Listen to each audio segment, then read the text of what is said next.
দর্শক, একটি ছবি বেশ ভাইরাল হয়েছে সাম্প্রতিক সময়, যে আলোচিত মতিউর, তার সঙ্গে গভর্নরের একটি ছবি, দুটি ছবি, একটি ছবি না, একটি হজের সময়, আরেকটি হচ্ছে তার অফিস কক্ষে। একটিতে হজের পোশাক পরিহিত অবস্থায়, আরেকটি হচ্ছে শুটেড বুটেড অবস্থায়।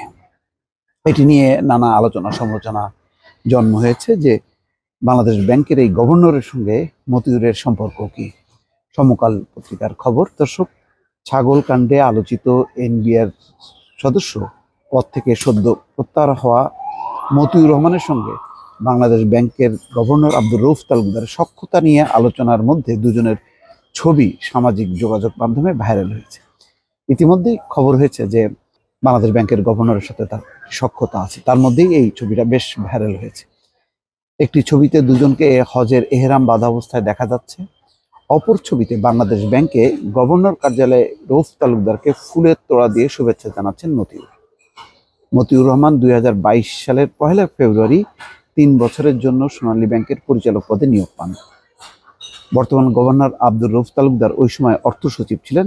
তার জোর সুপারিশে তিনি সোনালী ব্যাংকের পরিচালক হয়েছিলেন, এমন আলোচনার মধ্যে এই ছবি সামনে এলো।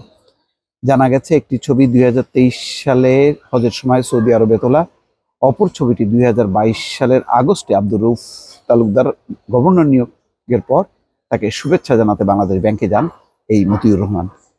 বুধবার ছবি দুটি ভাইরাল হলেও গত কয়েকদিন ধরে দুজনের সখ্যতা বিষয়ে বিভিন্ন মাধ্যমে, সামাজিক যোগাযোগ মাধ্যম এবং গণমাধ্যমে আলোচনা হচ্ছে। গত রোববার সমকাল সহ কয়েকটি গণমাধ্যমের পক্ষ থেকে লিখিতভাবে গভর্নরের কাছে এই বিষয়ে প্রশ্ন করা হয়। বাংলাদেশ ব্যাংকের মুখপাত্র ও নির্বাহী পরিচালক মেজবাউল হকের মাধ্যমে প্রশ্ন করলে ওই দিনই তিনি তা গভর্নরের কাছে পৌঁছে দেন বলে সমকালকে জানান। গভর্নরের কাছে সেখানে জানতে চাওয়া হয় তিনি অর্থ সচিব থাকা অবস্থায় মতিউর রহমানকে সোনালী ব্যাংকের পরিচালক বানাতে হস্তক্ষেপ এবং মতিউর রহমানের বেনামে শেয়ার বাজারে বিনিয়োগ বিষয়ে যে অভিযোগ উঠেছে এই বিষয়ে তার মন্তব্য কি। মেজবাউল হক সমকালকে টেলিফোন করে জানিয়েছেন, গভর্নর তাকে জানিয়েছেন যে এসব অভিযোগ বা বক্তব্য সঠিক নয়।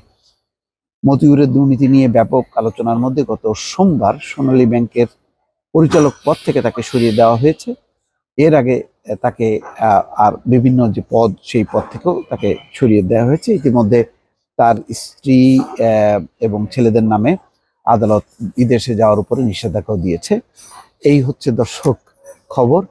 এখন সত্যি সত্যি এটিও তদন্তের মধ্যে আসবে কিনা, বাংলাদেশ ব্যাংকের গভর্নরের মতন পজিশন থেকে যদি মতিউরের মতন খুবই চিহ্নিত দুর্নীতিবাজ হিসেবে এখন পর্যন্ত যা বোঝা যাচ্ছে, তার যদি সম্পর্কটা সত্যি সত্যি আবিষ্কৃত হয় এবং সেক্ষেত্রে যদি কোনো বিনিয়োগ থেকে থাকে মতিউরের মাধ্যমে শেয়ার বাজারে, অথবা পরিচালক হিসেবে যে সোনালী ব্যাংকে আসলেন, এটি যদি সামনে চলে আসে এবং তদন্তে প্রমাণিত হয়, তাহলে নিঃসন্দেহে বাংলাদেশ ব্যাংকের গভর্নরের জন্য এটি খুবই বিব্রতকর হবে বলে অনেকে মনে করছেন।